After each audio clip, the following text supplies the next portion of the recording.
सफला एकादशी का महत्व। धर्मराज युधिष्ठिर कहने लगे कि हे जनार्दन, मैंने मार्गशीर्ष शुक्ल एकादशी अर्थात मोक्षदा एकादशी का सविस्तार वर्णन सुना।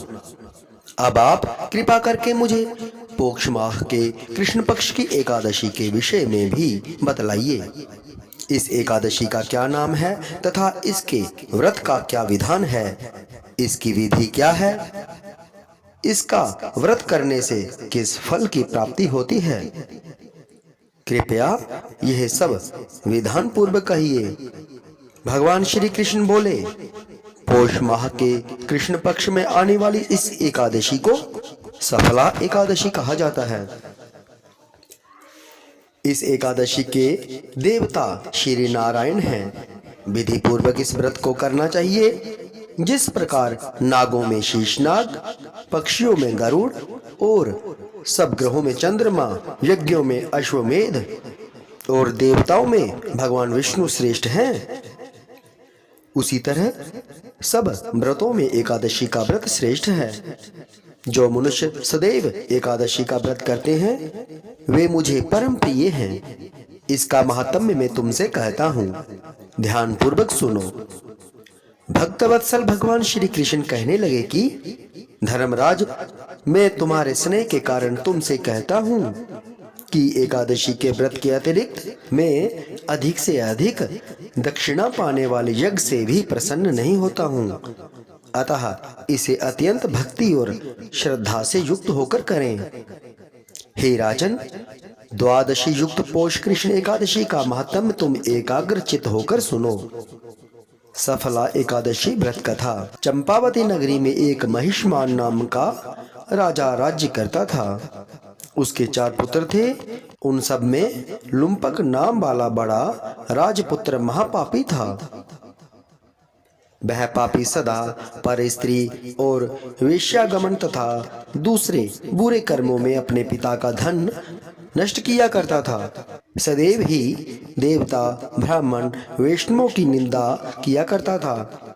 जब राजा को अपने बड़े पुत्र के ऐसे कुकर्मों का पता चला तो उन्होंने उसे अपने राज्य से निकाल दिया। तब वह विचारने लगा कि कहाँ जाऊं, क्या करूं। अंत में उसने चोरी करने का निश्चय किया। दिन में वह वन में रहता और रात्रि को अपने पिता की नगरी में चोरी करता तथा प्रजा को तंग करने और उन्हें मारने का कुकर्म करता। कुछ समय पश्चात सारी नगरी भयभीत हो गई। वह वन में रहकर पशु आदि को मारकर खाने लगा। नागरिक और राज्य के कर्मचारी उसे पकड़ लेते किंतु राजा के भय से छोड़ देते। वन में एक अति प्राचीन विशाल पीपल का वृक्ष था।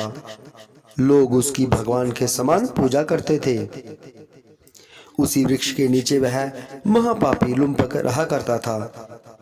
इस वन के लोग देवताओं की क्रीड़ा स्थली मानते थे।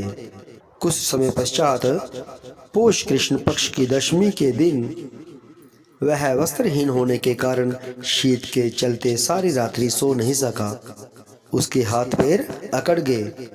सूर्योदय होते होते वह मूर्छित हो गया। दूसरे दिन एकादशी को मध्याह्न के समय सूर्य की गर्मी पाकर उसकी मूर्छा दूर हुई। गिरता पड़ता वह भोजन की तलाश में निकला। पशुओं को मारने में वह समर्थ नहीं था, अतः पेड़ों के नीचे गिरे हुए फल उठाकर वापस उसी पीपल वृक्ष के नीचे आ गया। उस समय तक भगवान सूर्य अस्त हो चुके थे। वृक्ष के नीचे फल रखकर कहने लगा, हे भगवान, अब आपके ही अर्पण है ये फल, आप ही तृप्त हो जाइए। उस रात्रि को दुख के कारण रात्रि को भी नींद नहीं आई। उसके इस उपवास और जागरण से भगवान अत्यंत प्रसन्न हो गए और उसके सारे पाप नष्ट हो गए। दूसरे दिन प्रातः एक अति सुंदर घोड़ा अनेक सुंदर वस्तुओं से सजा हुआ उसके सामने आकर खड़ा हो गया।